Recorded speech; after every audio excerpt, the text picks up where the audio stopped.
Hey, what's up, guys? It's your boy Jeremy from Randolph Running Club, and I'm here with episode 5 of Into the Marathon, where I'm going to talk to you about my training, my taper, my upcoming race, but most importantly, the Hoka Rincon.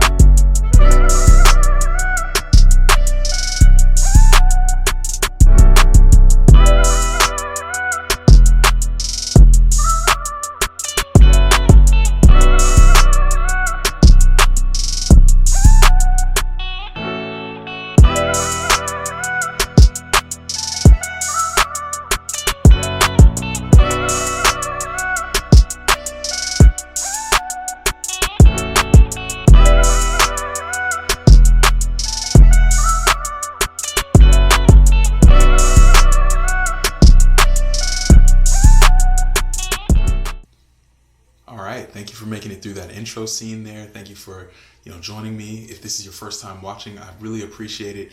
Go on ahead. If you like this, hit that like, subscribe button, comment down low. I'd love to talk with you there. And, if you're coming back, I appreciate you. Salute, definitely. You make the channel go around, and I'm just really happy to see it kind of continue to grow. We're approaching 100 subscribers, and I'm just really excited for that. I have a bunch of ideas for the channel and just want to keep on growing, keep on doing new things that you guys are going to enjoy. But as for that intro, that was a run I did earlier this morning. It was an interval run where I did 2 miles of like kind of a warm-up, easy pace. Then I had 5 minutes of 7:45 to 8 minute pace miles.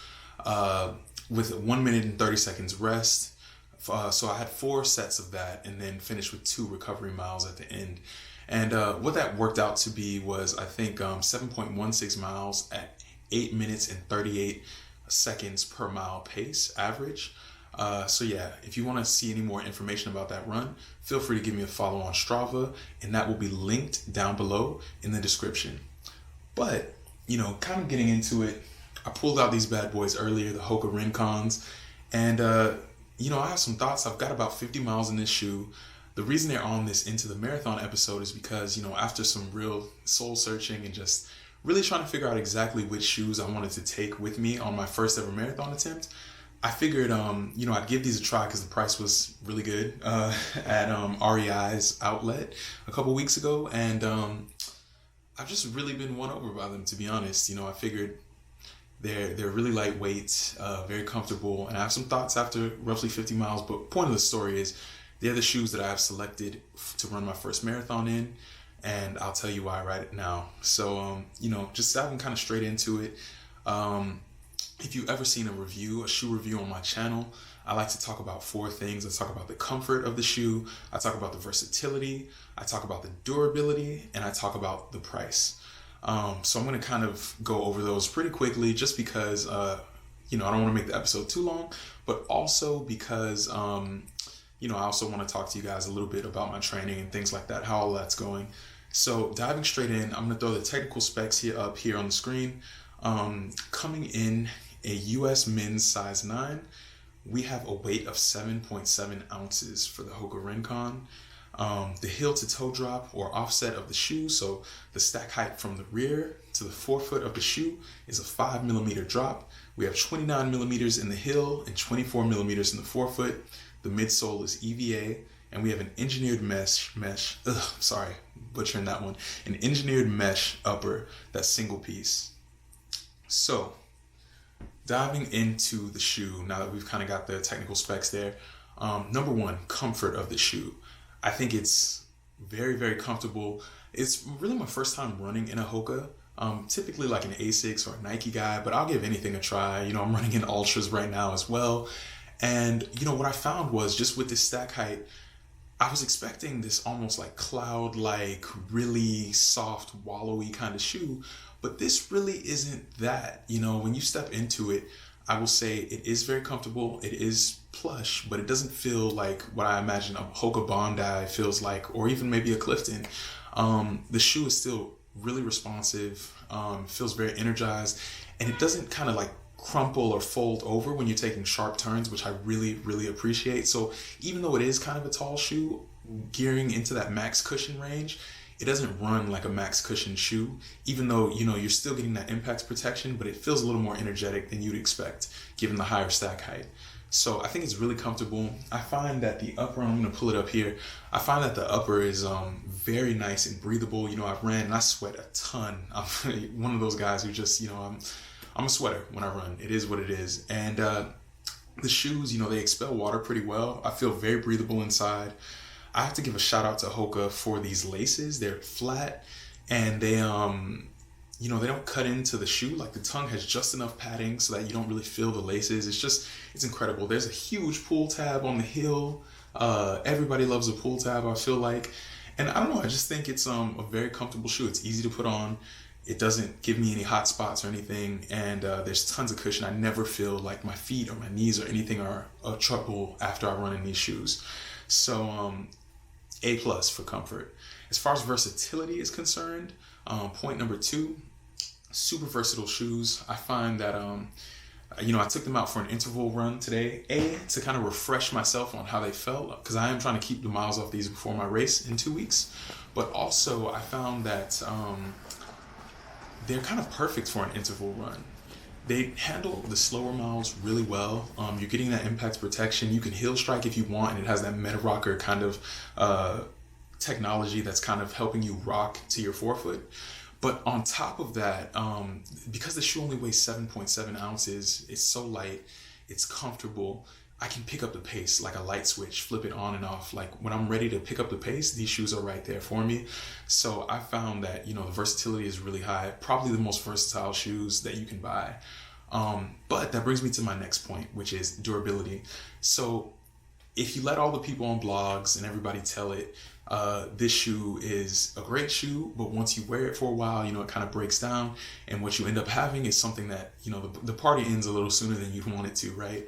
I think I'm going to try to go for like 200, 250 miles, but that's just because I want to try out other shoes and things like that. But to be honest with you, I've been wearing this, and I'm going to hold it up so you can see the outsole, but I don't find the shoe to be showing that much wear. The traction feels great. I have a little bit of wear here in the forefoot, kind of in the center, and a little bit to the sides, but the strategically placed rubber there that's kind of, helping that exposed foam, it's in like the exact right place. The shoe is true to size. I wear 14 in most of my shoes. I'm wearing a 14 here and it feels great. And what I find is that patch of rubber that they put there is really what I'm kind of propelling off of and what's actually making that contact with the ground. So the exposed foam isn't really breaking down like I would have expected.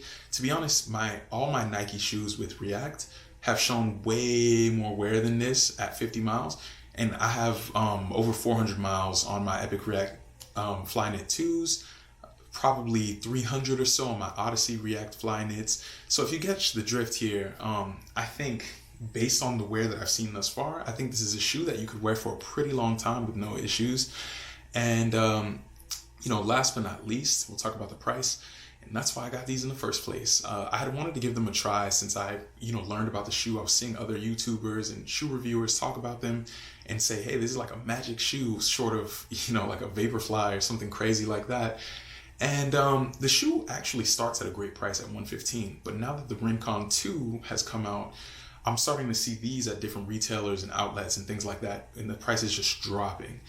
And I think that's great for us as consumers because this shoe is almost identical. Well, the midsole is completely identical and the outsole to the Rincon 2. They changed the upper a little bit, but this upper feels so good. I don't know how they could have improved it. I'm sure they did, but I don't know what they could have done. So I got these for $56 because, like I said before, I wear a size 14, and every once in a while it pays off to have a big shoe size because it's like the last thing that's left at the retailers. And the REI outlet, they had the shoes on sale for $56. So hey, here we are. And I really like these. To be honest with you, I'm probably going to try to get another pair. They just feel so good. You know, I kind of like to maybe alternate them or something, but we'll see. We'll see how they hold up when I get maybe to like 100 miles or something, which will be pretty soon, how much I like these. But that's pretty much all I have there. I think that these shoes are definitely, if you can find them at a great price, you know, maybe $80 or less, must buy, definitely. If you've never experienced them, and if you find that you like them, I'd say stock up because the prices are good right now. So that's my thoughts on the Hoka Rincon in 2020. But shifting gears a little bit to marathon training. So I have the Hartford Eversource Marathon. I hope I said that right. And that's going to be on October 11th, or October 10th, I'm sorry. And I'm gearing up for that. You know, training has been really progressing. I kind of took a little bit of a left turn away from my marathon training plan that I had been following from my Garmin coach, which is just like kind of my watch basically bossing me around and telling me what to do. And I did that for a couple reasons. I felt like the training they were, you know, asking for 3.5 hour long runs and on the weekends. And, you know, I thought that's cool. I definitely think that's what I need to be doing to be preparing for a marathon where I'm hoping to do it in 4 hours or less. However, the weekly mileage to support that just seemed kind of low. You know, most of the runs that they were asking me to do outside of that one long run were runs that were 3 miles to 5 miles, maybe 6. And I just felt like my weekly mileage wasn't high enough to support running a full marathon. I was averaging like a little under 40 miles a week. And last week I kind of went rogue, which is for my peak, if you will, before I taper. And I added some intensity, I added some miles. I went on a 16.5 mile run to start the week, closed the week with a 12-mile run at marathon pace.